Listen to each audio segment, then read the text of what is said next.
Hi, everyone. Welcome to our discussion today. We are here to have a conversation around sexual confidence for the Evening Standard Shop London campaign.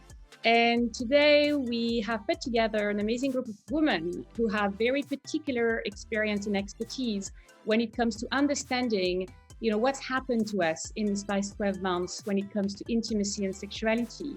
So we're going to be talking to Emily, who is an influencer and a voice of positive sexuality, and also has her personal experience to share with us when it comes to her relationship and what she has done in order to make sure that that relationship will survive, and the responsibility she took on herself to shift some of the habits, which is very interesting insight.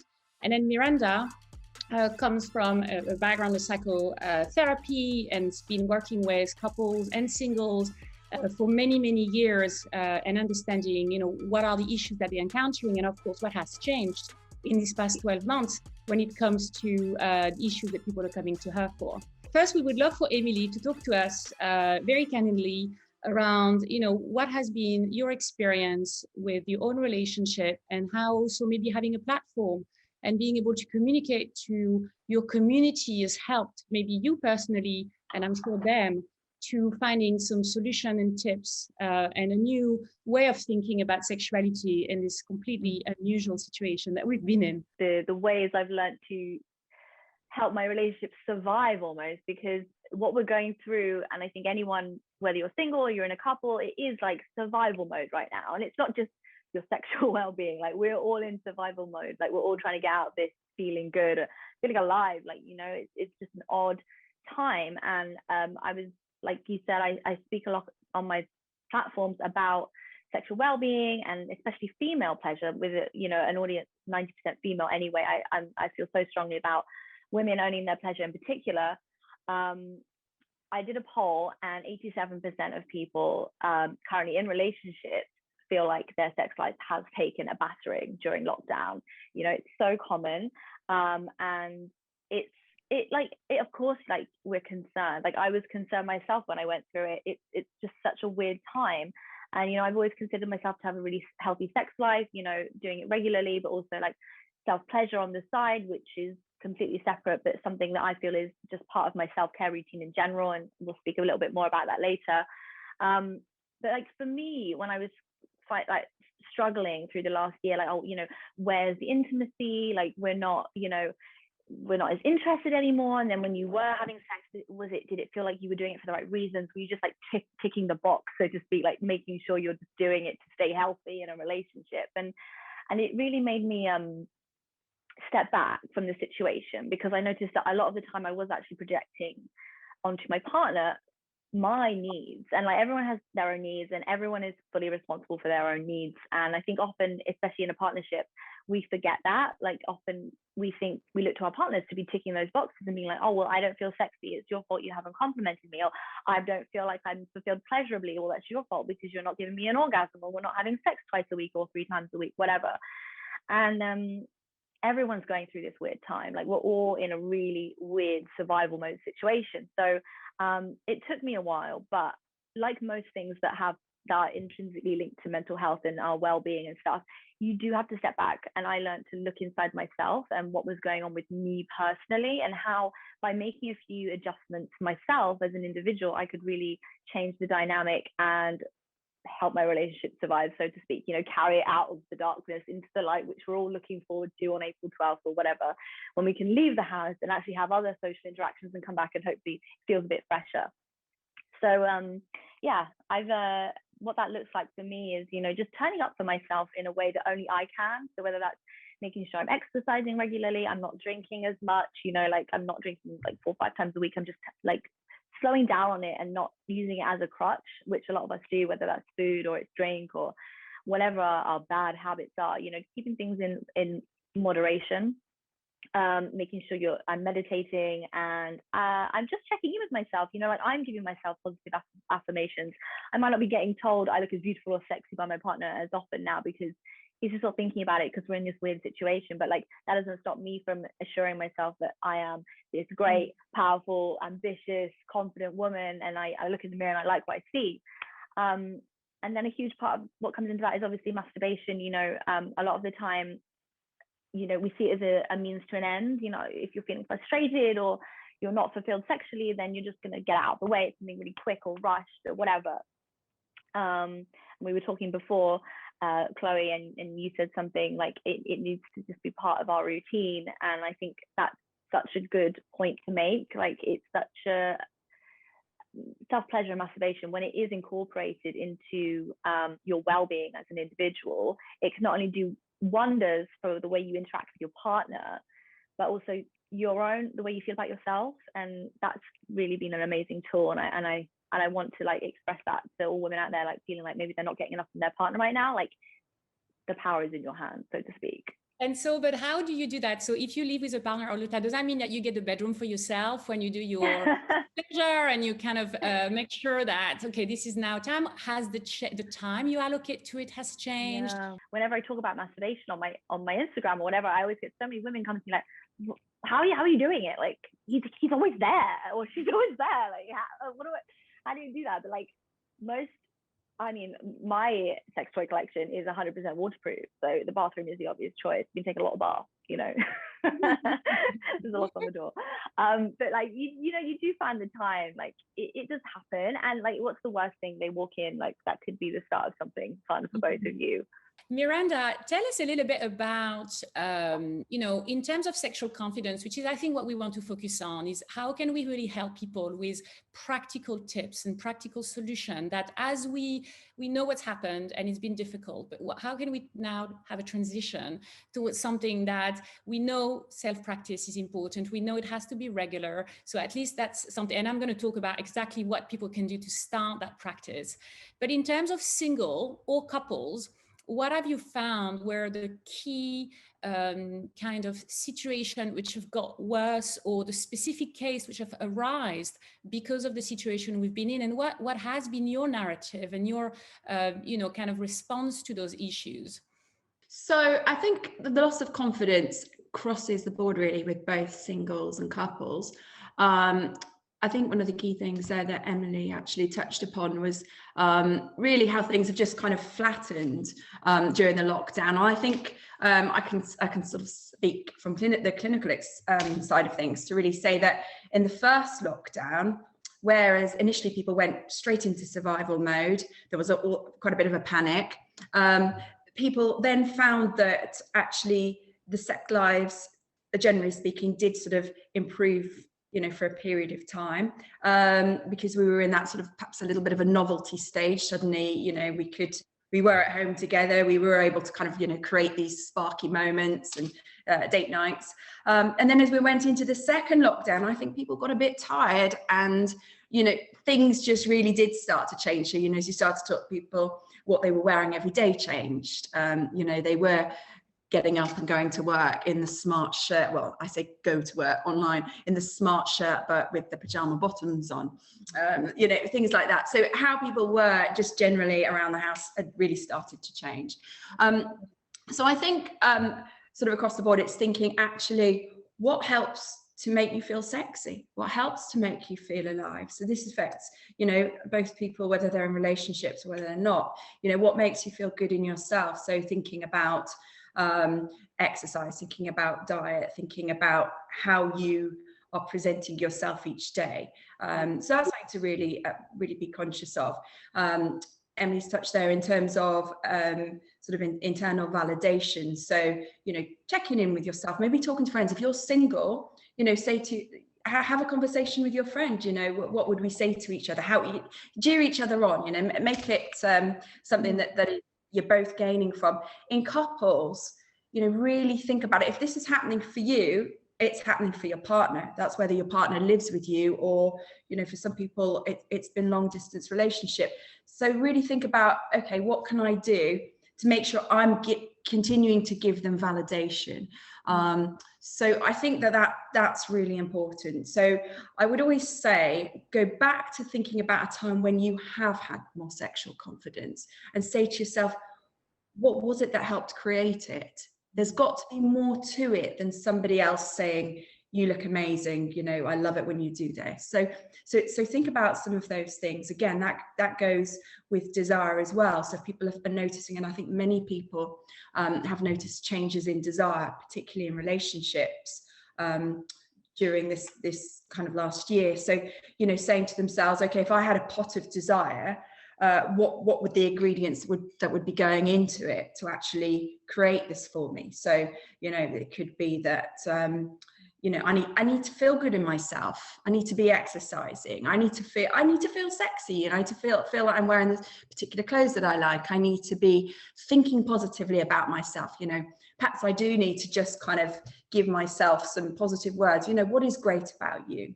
And I think going into actually thinking about, much as Emily touched on there, you know, your own pleasure. You know, we shouldn't be having sex with somebody for their pleasure. We need to make sure it starts within, you know, yourself, and that whether you're male or female, of course, you know, when you're having partnered sex, you need to be mindful of the other person, but you do need to be really thinking about your own pleasure, and that's a really great way to actually then drive the confidence, because you're thinking, actually, what do I like? You know, what is enjoyable? But in you know, other sort of important things to think about are actually just changing the environment, making things different. So if we're in relationships, we're thinking about injecting some novelty, so something new, mix it up a bit of mystery. You know, we've all gotten quite used to sort of working in the same space, being with somebody sort of, well, 24 hours a day, perhaps wearing the same kind of things. Like, mix that up, you know, do something different. Have a date whereby, you know, one of you goes out and the other meets you somewhere half an hour later. So at least you can create that little bit of anticipation in meeting somebody. That can make all the difference. And make time to be flirty and playful. You know, create something that's a little bit different, whether it's a date night and you know you've got some mood lighting, some cocktails, or whatever it may be that you enjoy. But you know, we need some differentiation, and that's what most of us have really missed. So that's really interesting to hear as well, that I think people have been feeling a little resourceless, because when it comes to sexual well-being, there's a lot of conversation. We talk about sex a lot. It's one of the most popular content on any platform. But sadly, for the longest time, there hasn't been practical solution. And I think this is really, so what I guess we bring to the table. So I'm the founder of CAMA, which is a sexual wellness educational platform. And we really focus on practical education, things which you can embody. You know, sexuality is an embodied experience. And because of stress being responsible for more than 60% of all illnesses and disease, and actually the number one proxy killer in the world today is stress-related issues, we are stuck in our head. And the biggest kind of benefit of pleasure is it's the fastest route to homeostasis, which is balance. It's actually the tool that is built into our body as a way to remedy stress and anxiety. It's what we are designed for. But because we don't get educated around this, and because there's so much shame around even being allowed to have pleasure, pleasure is almost, you know, we live in this society, the no pain, no gain motto, where if you don't suffer, you don't grow kind of mentality. So we've not learned to be more inward with pleasure. And as we were both saying earlier, no one is responsible for your arousal. No one is responsible for your pleasure. And yet, especially I think as women and people with vulva, we grow up with this idea that sex is going to happen to us. And if we're lucky and we have an amazing lover, then we're going to have an amazing sex life. And so we intend to be quite passive, generally, with the experience of sexual pleasure. And so what really CAMA is about, and CAMA was launched during lockdown. You know, I was able to raise a little bit of money, and then the lockdown happened just as I was starting my business. But really the ambition for us and the vision is to build a daily practice for sexual well-being, so that people know what does it mean to have a self-care routine that can bring all of your needs together through experiencing pleasure in your body. And so I wanted to break that down a little bit so that people understand, you know, how do we start doing this? So the first thing is what you both said: you're responsible. No one is responsible. And that's such an important part of owning, you know, that pleasure, is to know that the only person that can change if something doesn't work is yourself. The second thing is the ability to get out of our heads. And this can be done through shaking, movement. So for example, I do every day a free moving, kind of moving as you feel it, body flow. So I put music on that isn't about the rhythm.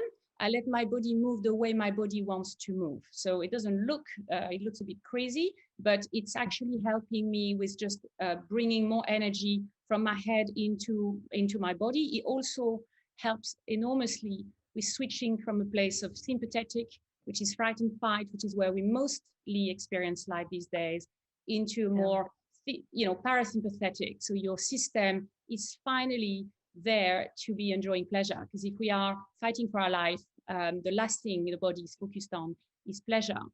And then the next thing is to build more sensuality. I think what's happened, especially with technology, is we have disconnected our senses. We've replaced sensuality with a lot of tools. And so we use often motorized tool in order to connect with pleasure, which is absolutely fine. And it's a great way for women to explore their body. But it's important as well to reconnect with touch, because touch has a lot of information. Our fingers has neurotransmitters that can connect, more neural pathway in our brain. So when we find pleasure in our body through our finger, it's a much stronger signal for the brain to remember the pleasure is there. So I always recommend to also explore yourself with your finger. And then Miranda, earlier you're talking about the importance of smell and the environment. If we want to feel sensual and sexual, right temperature, smell, tidiness, maybe not also having sex always in the bedroom could be a really good way, because you have a lot of sleepy hormone, in that space, and it can become quite boring to just continuously doing in the same place. And then the next thing is to change it up. Both, all bodies, I think men and women intend to find the right way that they like to touch themselves, and they use it as a shortcut to just having a quick release. And the issue is that at neural level, actually it takes about 20 minutes for a body to be in a full, kind of position where you can fully receive pleasure. And so we guide people through masturbation meditation, which basically takes you inside your body and helps you with building more interoceptive awareness, which is the ability to feel from the inside. Because a lot of us, when we think of sexuality, we look at it from the outside. It's called spectatoring. So there's almost like the camera in the room, and that's often very much trained through looking at pornography.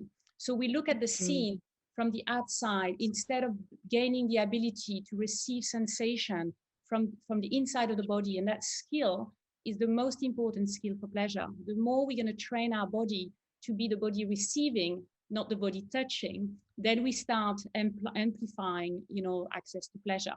So this would be, I think, some of the starting point. And the good thing about a sexual wellness practice is it's both your mindfulness practice, it helps you connect, it gives you confidence, it gives you this kind of ability to take your pleasure with you so that you acquire it, it's yours. And it doesn't matter so much anymore what partner you're with, because you know yourself, you know how to guide the other person, and you can guide it intuitively. Which is the other thing that's beautiful, is when we become more sexually aware and in tune, we connect with the erotic kind of innocence that our body always has, which is knowing what it really wants and starting to have desire coming and arousal coming from a place of the body, and not having to constantly reinforce images in our head. Often people have sex and there's a couple of people coming in through, thinking about it. And so this is a very important skill to stop going back into the head as well. So Emily, I don't know whether any of those things can relate to the actual practice that you have applied when it comes to, looking after yourself more. You're talking about, being in the bath and also mental health issues. How do you feel that having a little bit more connection with your sensuality and sexuality can help us with mental health, kind of issues? Well, obviously, there's just so much good that comes of experiencing pleasure, sexual pleasure, and orgasms, like the dopamine and all the hormones and all of that that's released. It is a boost. It's like a happy shot, an injection, So it's obviously a great way to get out of a funk. Like, it's a great fix. But I think the more powerful effect is the long-term effects that you get from doing, like, using the app that camera, or just having your own sort of practices a day-to-day, like getting off the technology, giving yourself the affirmations that you want so much from other people or whatever, that's going to have the long-term confidence boost you need in order to feel good going into a situation. Because like you say, like people are lacking the confidence to have these connections anymore, because it is like the time is getting farther and farther, the chasm is growing, and it affects the confidence so much. But if you introduce that as a sort of a routine element to your self-care rather than just a one-off, then you are going to see long-term effects. It's like anything. It's like going to therapy. You know, you're going to turn up once, you might feel good having gone and be like, yeah, that was great, I feel good now. But like if you're going to do it routinely, like anything, you're going to strengthen that muscle and it's going to get better for you long-term. And I think it's almost like, I feel so strongly that it should be something that's just taught to everybody, and not just women, because although, like you said, women are the ones that need the warm up, so to speak. We need that 20 minutes to really like disconnect from being around things and like really come into our body and understand like, okay, this is what's going to happen now. I'm here for it. I'm feeling it. But also I feel like men need that education too, because often like I find that when I'm in a heterosexual relationship and I come into this situation to have sex, and it's like I'm doing all these things that I've learned, which involve me like getting into my zone and and like I'm in the mood, I'm in the flow or whatever.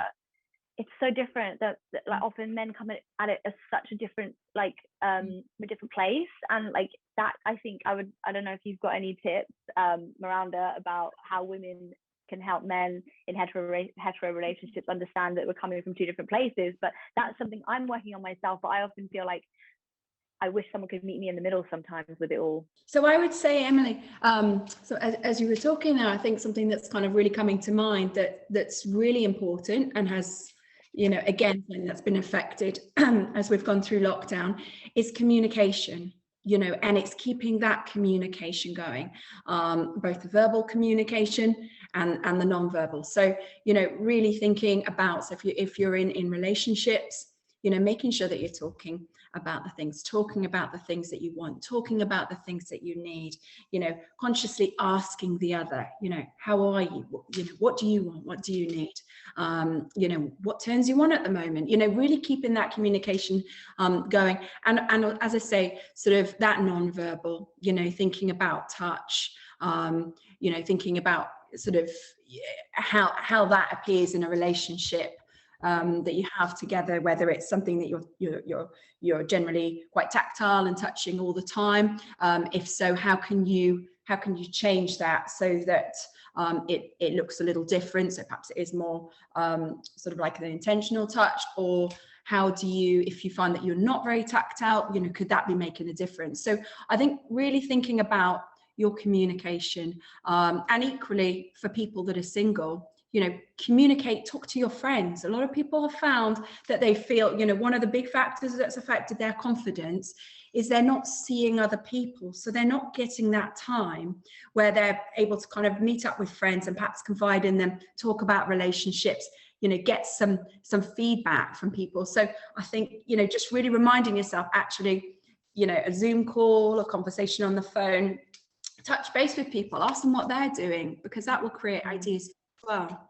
Yeah, and you were talking about intention, and I'd like to speak a little bit about that, because it is one of the biggest shifts that we can have and bring into a relationship. And this is the idea that we're talking about first checking in with ourselves. Are we in the right mindset to actually connect with another? Or are we using the other as a way to get out of a situation or an emotion that is bothering us, right? That's the first thing. And the second thing would be, instead of saying, would you like to have sex with me? You should really come to someone and say, I really want to have sex. Is that something you want to? And that change in the way we ask questions about whether it's something we want first for ourselves. And therefore, the person who's receiving the question has a choice to decide, do I want to give that to my partner because it's what they want, rather than being asking whether we want to have sex at a time where it didn't come from us. And then suddenly we feel if we say no, we're a bit of a party pooper, like suddenly we're the one winning the moment, and it's putting the responsibility on us, which is kind of unfair. The other thing is about intentional touch. So very often when we are in a relationship, touch and kiss become, insignificant. We basically do it, we brush each other, we touch each other, and that's what completely kills the sexual tension. So one of the practices that we recommend is to only touch or kiss with intention, which means that you reserve the time that you really want to do it in order to do it. And then the second thing, which works really, really well, is to take turns. So let's say for the next 20 minutes, it's all about your pleasure. I'm going to lie down, you're going to give me a massage, you're going to be touching me, and I'm going to tell you exactly what I want, a little bit like you would if you were receiving a massage and you feel quite confident, although sometimes we don't, to tell more of this, less of that.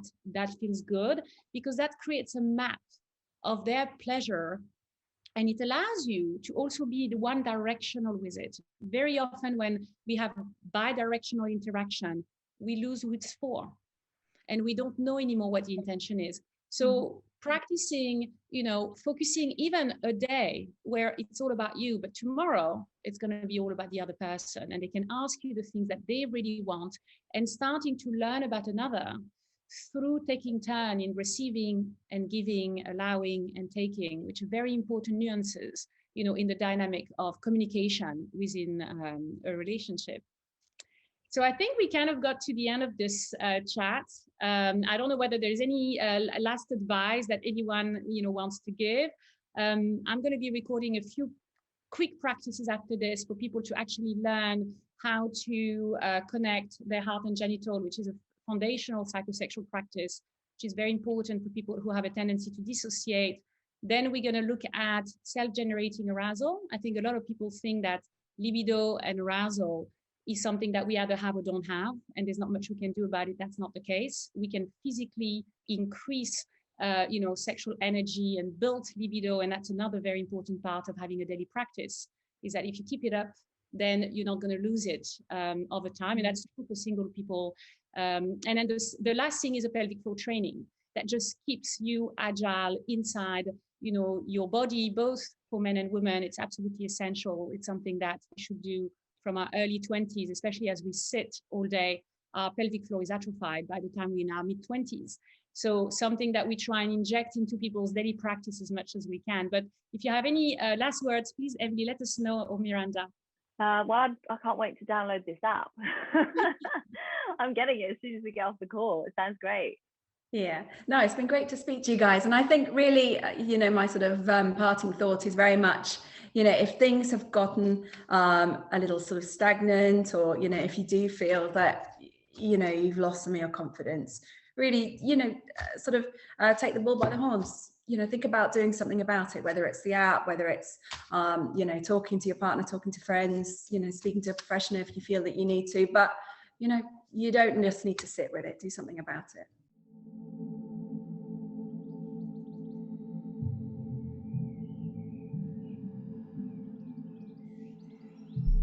I wanted to share 3 really good practices which could help you with starting your sexual wellness daily practice.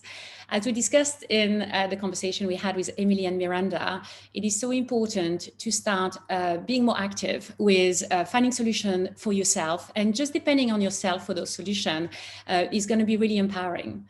So the first practice is called the heart genital meditation. And this is the idea of connecting our emotional center and our sexuality.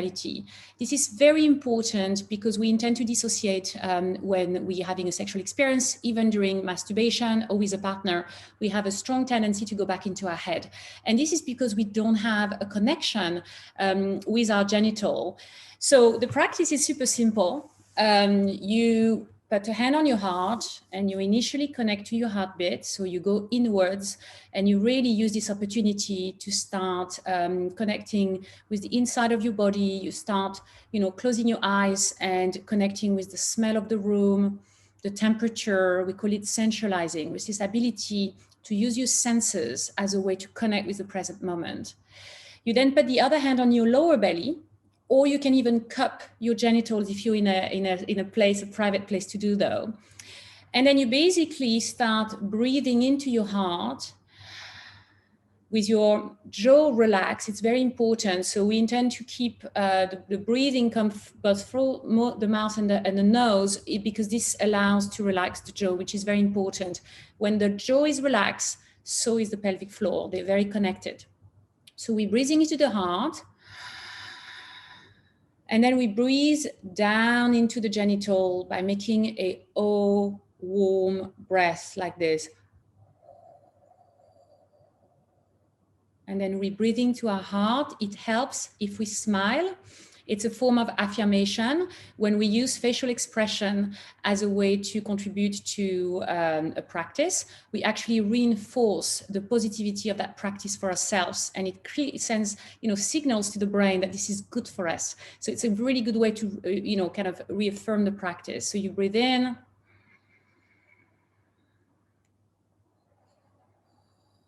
And you send warmth to the genital. And you basically have this cycling breath that goes into your heart and down into the genitals, and then into the heart and down into the genitals. And I do this practice almost like a prayer before I go to bed for only a few minutes. I was quite skeptical with it initially, but it's had such a great impact, with my ability to be more embodied, basically. The second practice I'd like to show you is a self-generated arousal breath. And this is basically trying to incorporate a daily practice that will help you with keeping your libido levels up. We intend to believe that, being sexual or feeling sexual or having good sexual drive is something that we either have in our mind or something that is a response to someone else coming to us with a desire. What a lot of us don't know is that we can actually physically self-generate arousal, and that really helps us with keeping good levels of libido. And it's something that I recommend we do every day, just for a few minutes. So the practice basically goes like this. We're going to be using the pelvic floor muscle. This is very good for all bodies. It doesn't actually matter what sex you have. You can do this practice as a way to just keep, just healthy libido levels. So you would be starting by identifying the muscle that you'd use to stop the urinary stream, which is the squeezing of the pelvic floor. So if you give it a little squeeze and relax, and then another squeeze and relax. And now we're going to be bringing the hips. So basically thrusting this way and bringing the stomach in like this and squeezing. And this is the practice. We do this for, a minute and a half, 2 minutes, and it's going to start really warming up the genital, bringing more blood flow and activating, that kind of sexual feeling that's going to make you feel much more embodied and much more in tune as well with your sexuality. So this is how it goes. We keep the jaw relaxed and the mouth slightly open, because when we relax the pelvic floor, we relax, when we relax the jaw, we relax the pelvic floor. Squeeze, squeeze, squeeze, squeeze. And use your voice on the release.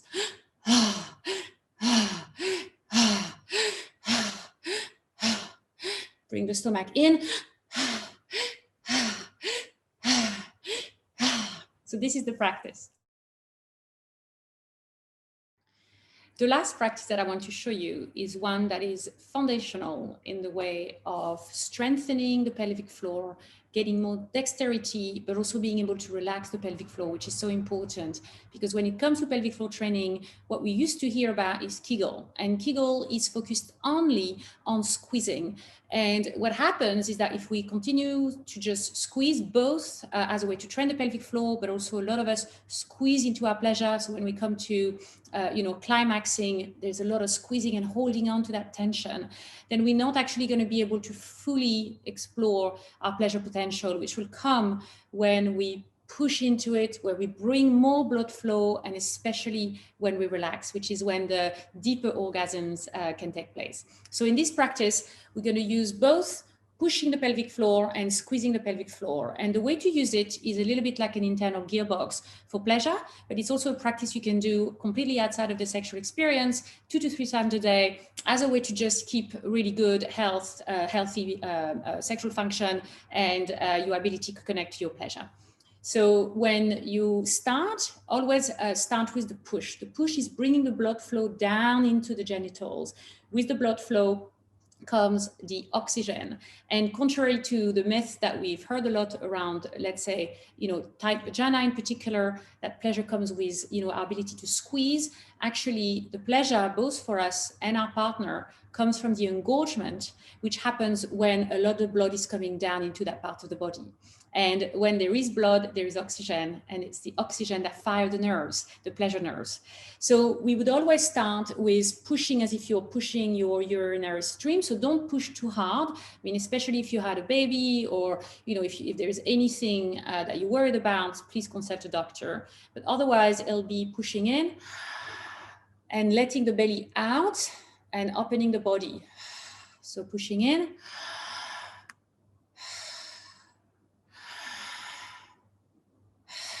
And if you put your hand, kind of on your genital, you can feel it inflates, and that's what we're looking for. We're looking for this inflating of the tissue there, which basically is the blood flow coming down. So we would do this for about a minute.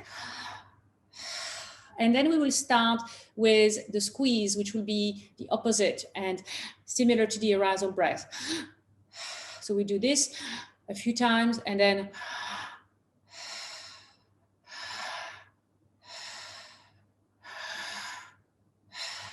squeeze.